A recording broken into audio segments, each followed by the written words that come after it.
Hi, it's Ronald, the Rules Lawyer, and I'm now going to react to and comment to the new sneak preview of The Oracle, which will be revised in Player Core 2, which comes out in a few weeks this summer. Alright, who is writing this? This is being written by James Case, one of the lead developers. Player Core 2 preview, The Oracle Remastered. I see it in the flickering of my monitor. I hear it in the cawing of the seagulls fighting over a bagel outside my window. I smell it in my coffee from down the street. Not the coffee from up the street, the coffee from the other street, or the coffee from the corner. This is Seattle, after all. For the Oracle, coming in Pathfinder Player Core 2 is Remastered. Oracles are divine spellcasters who draw their power not from prayer or devotion to a deity, but from a first-hand connection to the great mysteries of the universe. This connection is a double-edged sword, though, as gazing too deeply into these mysteries results in terrible backlash in the form of a divine curse. While this unique relationship with the divine and its power at a price theme offers strong and appealing role-playing hooks that are very Galarian, what is the role of an oracle in a world where prophecy is lost? The original oracle was often thought of as intimidatingly complex, or as a class that made the player jump through hoops to unlock its potential. The remastered oracle has been changed in ways both large and small to reduce its complexity and pain points, while still allowing players who want to risk fate to draw upon their curse to gain power. The big change, instead of an oracle's curse giving them a large suite of abilities, some of which are buffs, some of which are debuffs, and some of which might go either way, the oracle's curse now just strictly debuffs the player. We've done it. No, come back! I promise this made the class stronger. Okay, that little sentence I actually read before going live in this recording, if you can call this live, and I realize I need to record. That is a surprising statement, and I want to see what they did, because it was precisely the curse's debuffs that made the class a challenging experience for players and made it hard to optimize. We have some cool artwork of the iconic doing something to do with fire and ice, maybe? Okay. Because the classic oracle's curses boosted some stats while lowering others, it could be unclear whether being cursed was a benefit you were trying to get ASAP, or a price you had to strategically work around. In the remaster, there's always a price, which lets us significantly dial up the power that you get for paying it, and keeps the trade-off simple to understand. Okay, I like this. So, before you would get something that would make you maybe enfeebled, but also make you easier to push around, which kind of had situational advantages. I guess the trade-off is clearer now. That makes using the class easier. Cheat the rules of creation for power, and you get cursed. Okay, the new Oracle's Cursebound trait appears not under focus spells, but instead on specific feats and other actions that have a notable advantage over similarly leveled feats. Okay, the Cursebound trait, we'll remember, is the one that advanced your curse's state. I think I like this change. It was kind of a little tricky to figure out which spells triggered your curse. Yes, it was your focus spells, but you kind of could forget that. But now it's activated when you do something decidedly powerful for that level of power you expect from a feat of that level. So instead it's on specific feats and other actions that have a notable advantage over similarly leveled feats, like cheating the action economy, yes, letting you automatically learn about your target without a skill check, or other similar benefits.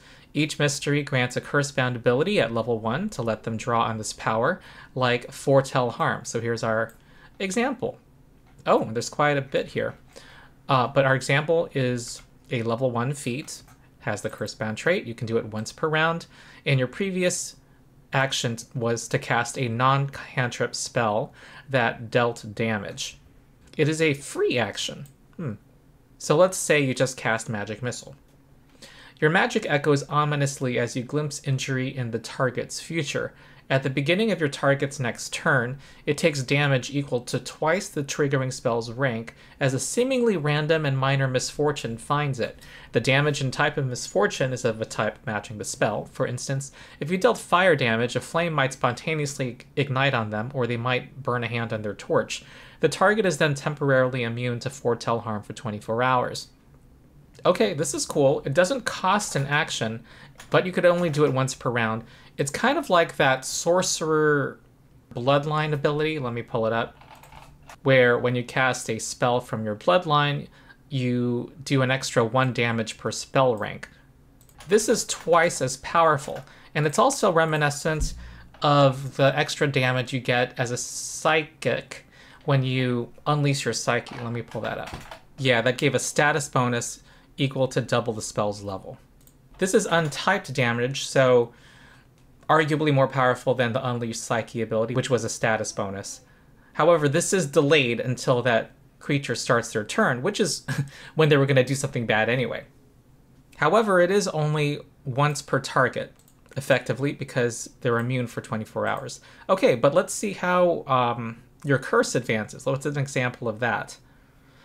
Alright, however, whenever you use a Cursebound ability, your Cursebound condition, oh, it's a condition, increases in value.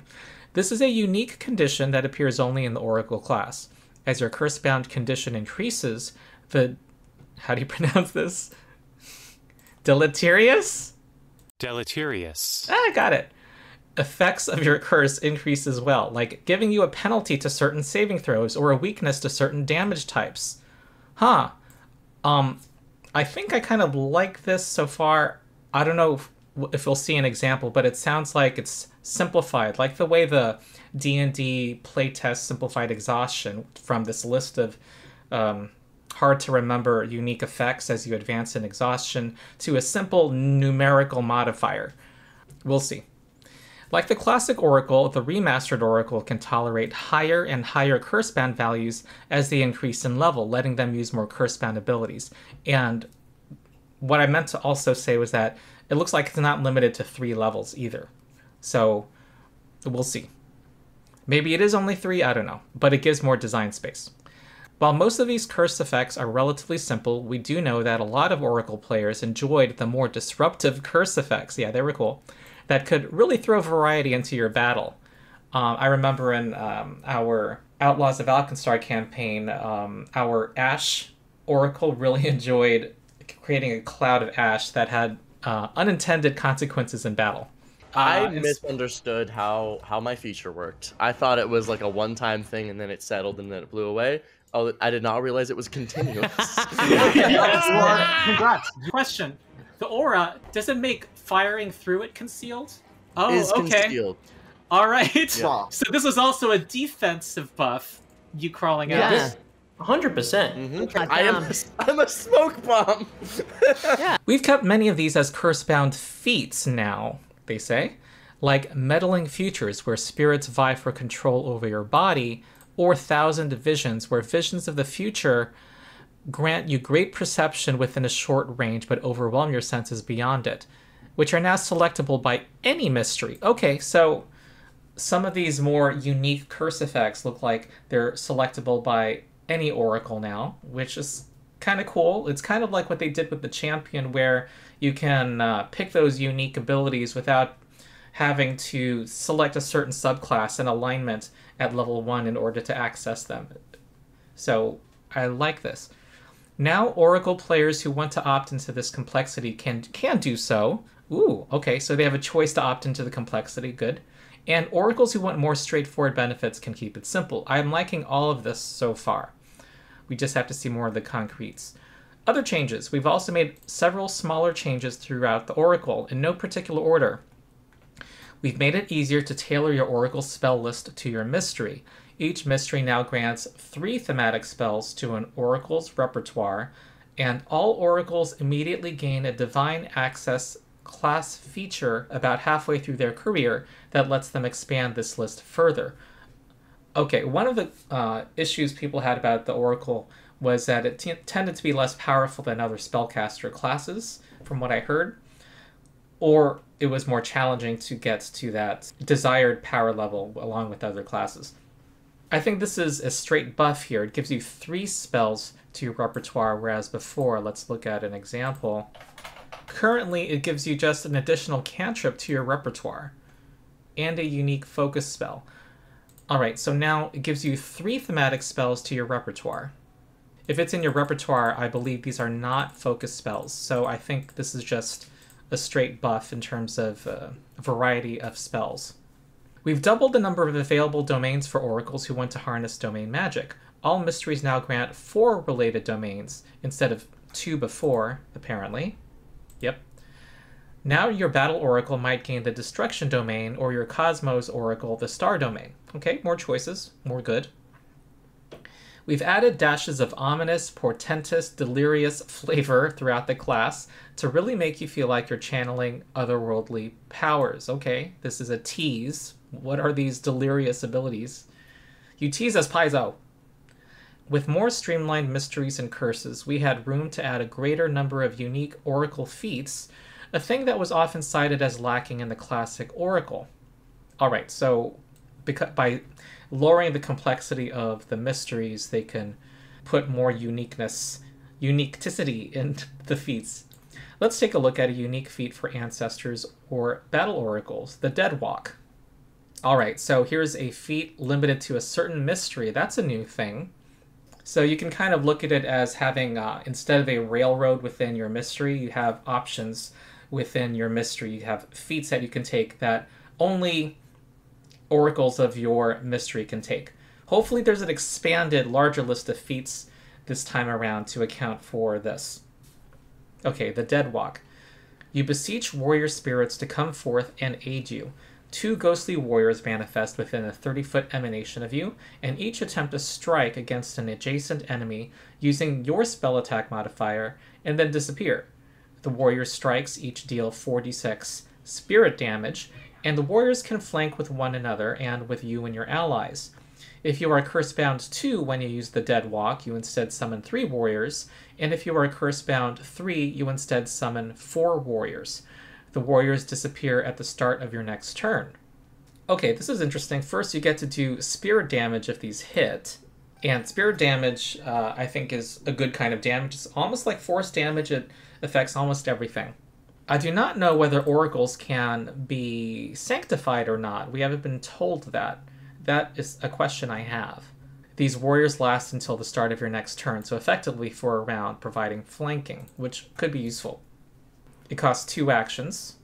Now, I have a question here. It says if you are Cursebound 2, so I am assuming that this value, you look at the value after you advance your curse. So let's say you're Cursebound 0, and then you cast or do the Dead Walk. By the way, I don't think this is a spell. And it doesn't have any manipulate trait or anything. But yeah, you advance to Cursebound 1, which gives us the default effect. And then if it were Cursebound 2, so if we were Cursebound 1 before we use this ability, then we upgrade it to 3 warriors. I like how it escalates with the more cursed you become. It's kind of like that dynamic of the psychic where you can get into overdrive mode. But in this case, it's more of a, over the course of the adventuring day, kind of pushing yourself to your limits, which is a cool class fantasy, I have to say. But I'm going to assume that you can refocus, whatever it's going to be called, to go down to Cursebound 1. We have not been told that. That's how it currently works. They have not mentioned focus points, by the way, and I assume they are still like before, where they start with... They're one of the few classes that start with 2 focus points. And under the remaster, even if you're at 0 focus points, you can spend 20 minutes to get both focus points back. So that was an important buff for the Oracle. And when I say that, I'm assuming they still have focus spells, and I'm guessing they don't advance your curse? What does it say here?